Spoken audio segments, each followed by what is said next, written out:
nome é Jorge Alves de Lima.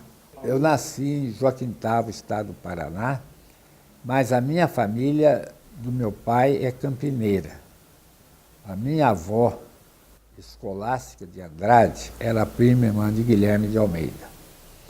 Meu pai nasceu aqui em Limeira, família de raiz campineira, e meu pai foi para o Paraná como farmacêutico.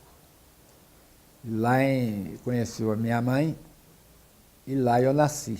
Meu pai chamava-se Lauro de Andrade Lima e minha mãe Maria Alves Domingues de Lima. Vim para Campinas em 1957 para estudar. Eu vim para ficar 2 anos, apenas que eu queria ir para Curitiba. Mas eu cheguei aqui, já de cara, me apaixonei pela cidade. Em 1959, ingressei na Faculdade de Direito de Campinas. Eu me formei em 1963 e no dia 1º de janeiro de 1964, na posse do prefeito Rui Novaes, a minha admissão no gabinete do prefeito foi a primeira portaria que ele assinou. Nessa época, eu não tinha nem colado o grau da faculdade e já assumia uma responsabilidade muito grande. Praticamente, eu era o chefe de gabinete do prefeito de Campinas. Foi uns 6 anos maravilhosos, de muita atividade, muito trabalho. Eu me lembro que logo no primeiro dia, o secretário de obras, meu grande amigo, está hoje com 90 e tantos anos, Antônio Leite Carvalhais, me chamou ao gabinete dele. E lá ele me mostrou numa mesa enorme, uma planta enorme. Era o futuro Paço Jequitibás. Quando ele saiu, o paço estava 90% construído, sem fazer nenhum empréstimo, somente com os recursos municipais, ele fez essa obra maravilhosa que está aí até hoje. Rui Novaes, para o funcionário público, foi extraordinário, além de ter feito uma grande reforma funcional através do IBAN, uma reestruturação nos quadros funcionais. Ele construiu para o funcionário público o Parque Itália, que era uma vila destinada especialmente para o funcionário público. Além do mais, Rui Novaes criou o Instituto de Previdência dos Municipários de Campinas, o IPMC. Talvez foi o instituto mais avançado de todos os tempos na história administrativa do Brasil. E o Rui Novaes ainda fez o seguinte: no regimento interno, na lei que criou o IPMC, era obrigatória a administração ser exercida por funcionário público, efetivo de carreira. Então, eram os próprios funcionários que administravam, sem ingerência de nomeação de prefeito, sem ingerência de trazer pessoas de fora para tomar conta do nosso instituto. E hoje a gente vê, e eu fico feliz por isso, que a Camprev vem, na medida de suas forças, desempenhando um papel de restauração da dignidade previdenciária dos municipários de Campinas. Com isso, o funcionário de Campinas naquela época era muito motivado. O funcionário vestia a camisa.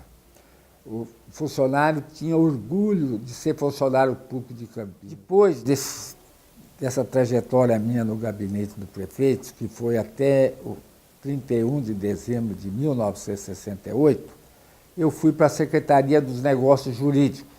Lá eu trabalhei vários anos, até me aposentar como consultor-geral do município de Campinas em 1995, já na gestão Magalhães Teixeira. Nesse percurso, como advogado da prefeitura, eu ainda trabalhei uma época como assessor jurídico da SEASA Campinas, por 2 vezes. Foi uma experiência muito proveitosa, muito boa, ótima, para a minha realização profissional e funcional. Me aposentei em setembro de 1995. A minha esposa, o nome dela é Maria Silvia. O pai dela foi prefeito de Campinas. O pai dela foi um grande vereador, foi prefeito, José Nicolau Ludgero Mazelli. E eu a conheci quando eu estava na prefeitura. Estamos casados daqui 2 anos, vão completar 50 anos. Tenho 3 filhos, todos já moços, 2 netos, Gustavo Henrique e Pedro Augusto. Mora no Rio de Janeiro. Estão com 12 anos hoje. Meu filho mais velho chama-se Jorge Alves de Lima Júnior, o segundo filho Luiz Fernando Alves de Lima e o meu terceiro filho Fábio Alves de Lima. Hoje, eu sou escritor, sou historiador de Campinas, eu tenho 3 obras publicadas e já estou a caminho da 4ª obra. A primeira obra são Crônicas de Campinas, século XIX, século XX, na 3ª edição esgotada. A segunda obra é O Ovo da Serpente, Campinas, 1889. Aí eu lancei o segundo volume, O Retorno da Serpente. A serpente é a febre amarela. O Retorno da Serpente é Campinas, 1890, porque a febre amarela retornou. Depois desse livro, eu fui eleito para a Academia Campinense de Letras. E o ano passado eu tive uma felicidade enorme, que me deixou muito alegre, feliz mesmo, é que eu fui eleito para a Academia Paulista de História em São Paulo. Atualmente eu estou escrevendo a vida de Antônio Carlos Gomes. O Carlos Gomes morreu há 120 anos. Até hoje, somente um historiador de Campinas, em 1936, fez um livro dele. Nunca mais ninguém fez um livro. Carlos Gomes, de Campinas, historiador de Campinas. E pela primeira vez na história, um historiador de Campinas foi a Belém do Pará, para pesquisar lá onde Carlos Gomes morreu. E eu fui lá, fiquei quase 15 dias lá, vendo os últimos passos da vida dele. E isso está me possibilitando de escrever isso agora. Então, eu estou com 78 anos de idade, com a graça de Deus, com muito dinamismo, com muito ímpeto, com muita força e com um objetivo bem claro: escrever a história de Campinas. Eu nunca abri mão, eu sempre falei para as autoridades municipais da época: eu não sou funcionário da sua administração, eu sou funcionário da entidade Prefeitura Municipal de Campinas. Vocês passam, a prefeitura fica e eu fico com ela. E quem vai ser cobrado amanhã por qualquer deslize sou eu.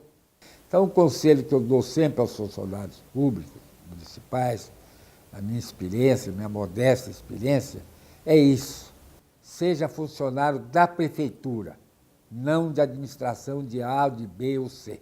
Eles passam, vocês ficam, a entidade fica.